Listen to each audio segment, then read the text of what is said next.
This video is sponsored by SBO Digital Marketing. இது work from home opportunity. இதை use பண்ணிக்கோங்க. இது monthly 21K கிட்ட சம்பாதிக்கலாம். இது ரொம்ப ட்ரஸ்டபுளான கம்பெனி. இதில் நீங்கள் சேரணும்னா டிஸ்கிரிப்ஷனில் உள்ள நம்பரை வாட்ஸ்அப்பில் கான்டாக்ட் பண்ணுங்கள்.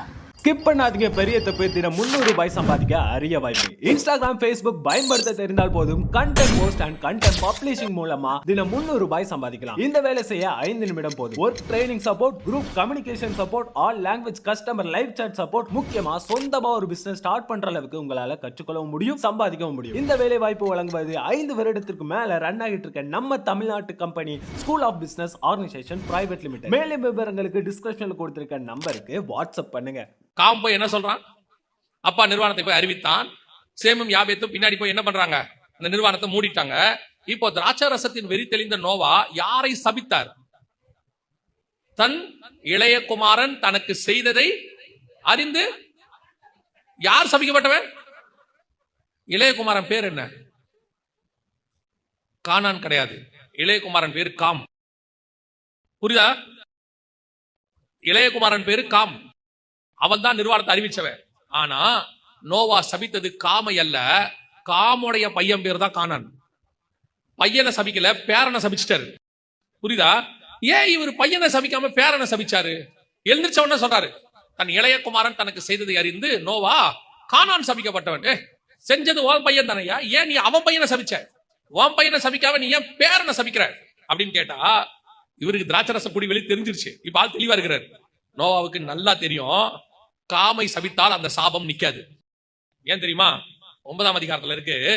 ஆரம்பிக்கும் பொழுது கர்த்தர் நோவாவையும் அவன் குமாரரையும் கர்த்தர் ஆசீர்வதிச்சவன மனுஷனால சபிக்க முடியாது. காம யார் ஆசீர்வச்சது? கர்த்தர் ஆசீர்வதிச்சிட்டாரு. கர்த்தர் ஆசீர்வதிச்சவன யார் சபிக்க முடியாது? மனுஷனால் சபிக்க முடியாது. இது நோவாவுக்கு நல்லா தெரியும். அதனாலதான் அவர் என்ன பண்றாரு? ரொம்ப விவரமா இந்த தலைமுறையை விட்டுட்டு எந்த தலைமுறையை சபிக்கிறாரு? அடுத்த தலைமுறையை சபிக்கிறாரு. கானான் சபிக்கப்பட்டவன், நீ தப்பிச்சிட்ட, உன் பையன் மாட்டினாண்டா, உன் சந்ததி காலிடா அப்படின்ட்டாரு. சரி, இப்போ காம் தப்பு செஞ்சான். ஆனா கானான் என்ன தப்பு செஞ்சான்? கானான் ஏதாவது தப்பு செஞ்சானா? இப்ப அவன் யார் தெரியுமா? அப்பாவுடைய பாவத்தை சுமக்கிற சந்ததி. கானான் சபிக்கப்பட்டவன். கானானுக்கு ஒரு வயசு வருது. கானான் எழுந்திருப்பார். ஒரு உதாரணத்துக்கு சொல்றேன், வாலிப வயசு வருது. வரும்போது பாக்குறான் சாபம் நிக்குது. நம்முடைய பெரியப்பா பசங்க எல்லாம் நல்லா இருக்கிறானுங்க, சேம் யாபேத்தோட பசங்க எல்லாம் நல்லா இருக்கானுங்க, நான் மட்டும் இப்படி சபிக்கப்பட்டே கிடக்குறேனே, தலைமுறையா சாபத்தை வாங்கிக்கிட்டே கிடக்குறேனே, ஏன் எனக்கு மட்டும் சாபம் அப்படின்னா, உங்க அப்பா தப்பு செஞ்சாரு.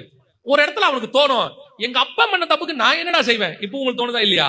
நிறைய நேரத்துல நம்ம என்ன செய்யறோம்? எங்க அப்பா அம்மா பண்ண தப்பு என் தலையில வந்து விடிஞ்சிருச்சு சொல்றமா இல்லையா? பல நேரத்துல சொல்லுவோம், எங்க அப்பா அம்மா பண்ண தப்பு என் தலை மேல விடியுது. பல நேரத்துல கேட்கிறோம், அவங்க பண்ண தப்புக்கு நான் என்ன செய்வேன்?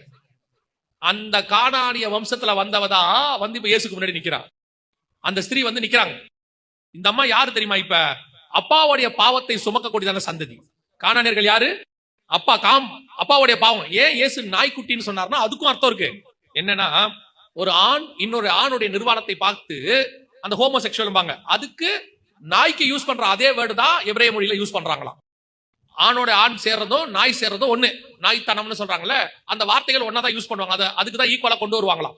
அதனால இயேசு சொல்றாரு, பிள்ளைகளின் அப்பத்தை எடுத்து யாருக்கு கொடுக்க முடியாது? இது நாய்க்குட்டி, உங்களுக்கு கொடுக்க முடியாது. ஏன்னா